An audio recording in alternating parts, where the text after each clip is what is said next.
কংগ্রেস সাংসদ অধীর রঞ্জন চৌধুরীর হুঙ্কার, তিনি জোর গলায় বললেন, চ্যালেঞ্জ ছুড়লেন, তৃণমূল কংগ্রেসের আস্তান মাস্তান যত আছো কান খুলে শুনে নাও, আমি একটা ভোটও রিগিং করতে দেব না মুর্শিদাবাদ তথা বাংলায়। এই বললেন অধীর রঞ্জন চৌধুরী। তিনি আরও কি বলেছেন বিস্তারিত শোনাবো আপনাদের। এই ভিডিওটি যারা দেখছেন চ্যানেলটি লাইক করবেন, শেয়ার করবেন আর সাবস্ক্রাইব করবেন। আই লাভ মাই ইন্ডিয়া, মেরা ভারত মহান।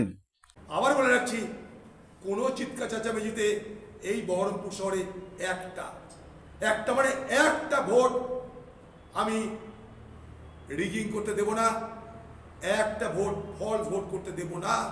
তৃণমূলের আস্তান মাস্তান যারা যারা আছো, প্রশাসন সব কান খুলে শুনে নাও। অধীর চৌধুরীর চ্যালেঞ্জ বহরমপুর শহরে এবং মুর্শিদাবাদের লোকসভায় এবং বাংলার নির্বাচনে সব জায়গায় নিশ্চয় আমি দৌড়াতে পারবো না, কিন্তু মুর্শিদাবাদের নির্বাচনে, বহরমপুরের নির্বাচনে প্রত্যেকটা মানুষ আপনারা ভোট দিতে পারবেন। একটা ভোট ফলস ভোটিং হবে না, রিগিং হবে না।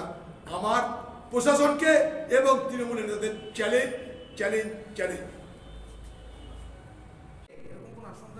হওয়ার তো সম্ভাবনা প্রবল।